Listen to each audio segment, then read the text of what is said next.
SMS کے ذریعے سوال ہے کہ کیا غیر اللہ سے مدد مانگنا ناجائز ہے اور غیر اللہ کس کو کہتے ہیں؟ اللہ کے سوا جو بھی ہے وہ اس کو غیر اللہ کہا جاتا ہے. تو یہ کہ یہ بعض ایک طبقہ ہے جو یہ غیر اللہ کرتا ہے. ہم اہل اللہ کرتے ہیں. یہ اللہ کے نیک بندے وہ اہل اللہ ہوتے ہیں.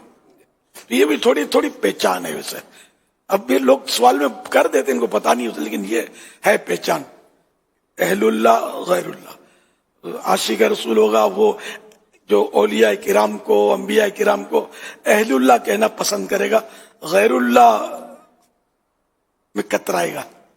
بہت میں نے گہری بات کی. آپ کو ہر ایک کی توجہ نہیں ہوگی اس پر. یہ میں نے اپنی سمجھو، میرا جو سمجھ میں آتا ہے. تو بہرحال یہ کہ اہل اللہ جو ہیں کیونکہ وہ اللہ والے ہیں، تو اللہ کی عنایت سے، اللہ کی عطا سے وہ مدد کرتے ہیں دنیا سے جانے کے بعد. کیونکہ زندوں سے مدد کا تو کوئی بھی انکار نہیں کرے گا، ورنہ تو ظاہر ہے کہ ایک قدم بھی نہیں اٹھا سکیں گے. سیٹھ ملازم کی مدد کرتا ہے اور سیٹھ ملازم کی مدد سے پلتا ہے. تو ملازم کما کے دے گا. سیٹھ صاحب تو بیٹھے بیٹھے مطلب گادی پہ بیٹھے بیٹھے آرڈر چلا رہے ہوتے، کما کر تو ملازم دیتا ہے، ڈائریکٹر دیتا ہے، جو بھی ان کی مطلب عملہ ہوتا ہے کما کے ہی دیتا ہے. سیٹھ اکیلا تھوڑی کمائے گا، مشین چلائے گا، یوں سیٹھ کاریگری چلائے گا، تو کما کے تو یہ لوگ دیتے ہیں. دونوں ایک دوسرے کے مددگار ہیں. پھر اپنے کراچی میں تو یہ مسئلہ یوں بھی حل ہے نا کہ لکھا ہوتا ہے مددگار پولیس 15 نمبر. اب ڈاکو آئے گا، چور آئے گا، یا کوئی بھی ایسی واردات ہوئی، کس کو پکارو گے؟ پولیس کو ہی نا فون کرو گے نا، مدد کے لیے آئے. تو کیا رہی اس میں راہ انتقال شریف کے بعد مدد کرنا. تو یہ بھی مطلب ہے کہ اس کی بھی احادیث مبارکہ موجود ہیں. کہ ایک تو مطلب وہ جو ہے نا فاروق اعظم رضی اللہ، مصنف ابن ابی شیبہ کی حدیث مبارکہ، حضرت بلال بن حارث المزنی رضی اللہ تعالی عنہ جب حضرت فاروق اعظم رضی اللہ عنہ کے دور میں قحط واقع ہوا، قحط پڑا، تو یہ نبی پاک صلی اللہ علیہ وسلم کے روزہ انور پر حاضر ہوئے اور عرض کی کہ اللہ سے ہمارے لیے بارش طلب کیجیے. تو نبی پاک صلی اللہ علیہ وسلم کے خواب میں تشریف لائے اور فرمایا کہ عمر سے کہہ دو کہ بارش ہوگی. اور پھر ایسا ہی ہوا کہ حضرت عمر رضی اللہ تعالیٰ عنہ انہیں اطلاع دی اور اس کے بعد بارش برسی. یہ دیکھو مدد بھی ہوئی اور علم غیب بھی ہوا. آقا نے فرما دینا کہ بارش ہوگی، پتہ چل گیا کہ بارش ہوگی. ہمارے یہاں پیشن گوئی کی جاتی ہے، تو آپ بولے یہ بھی تو پیشن گوئی کرتے ہیں، تو ان کی پیشن گوئی کہاں پوری ہوتی ہے؟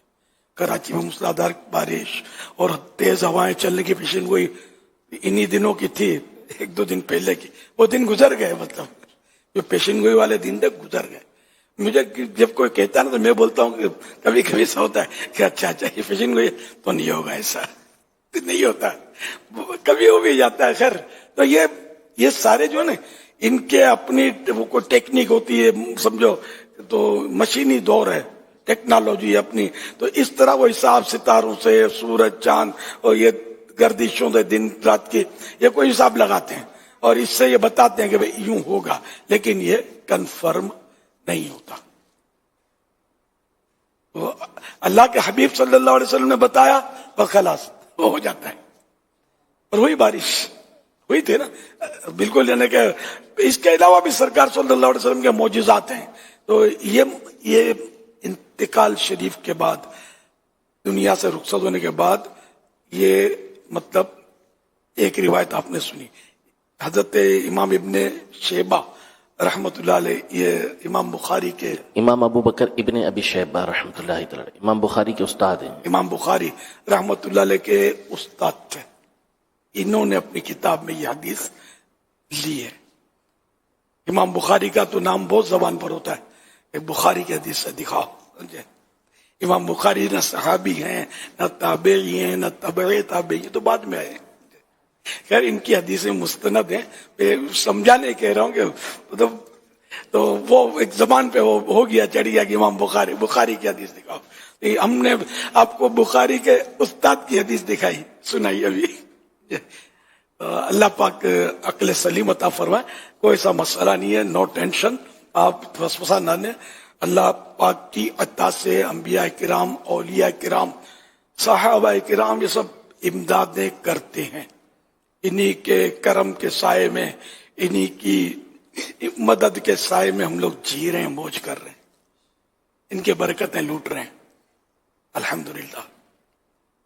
آج لے ان کی پناہ، آج مدد مانگ ان سے،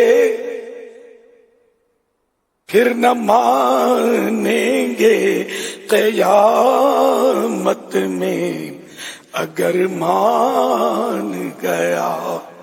کہ وہاں شفاعت، یہ بھی تو مدد ہی ہے نا، تو شفاعت کی تو ہم سب کو ضرورت پڑے گی، تو وہاں مان گئے کہ ہاں بھائی انتقال کے بعد بھی مدد کی جا سکتی ہے، لیکن اب وہاں کا ماننا کافی نہیں ہے۔ اعلیٰ حضرت فرماتے ہیں جب تک سانس باقی ہے تو ماننا ہے، سانس کے بعد ماننا تو سب کو پتہ چل جائے گا کیا سچ تھا اور کیا سچ نہیں تھا۔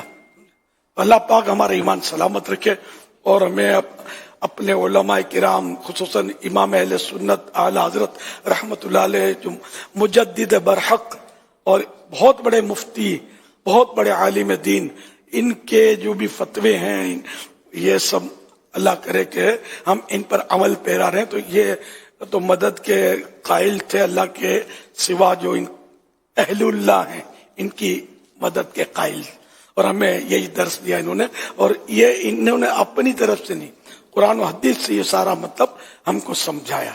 یہ گھر کی ایک بھی بات نہیں ہے کہ بھائی ان کے گھر کی بات ہے، نہیں، اپنی طرف سے کوئی بات نہیں کی، جو اللہ اور رسول کے فرامین ہے وہ ہم تک کھول کر انہوں نے بیان فرمایا الحمدللہ۔ صلو علی الحبیب صلی اللہ علی محمد۔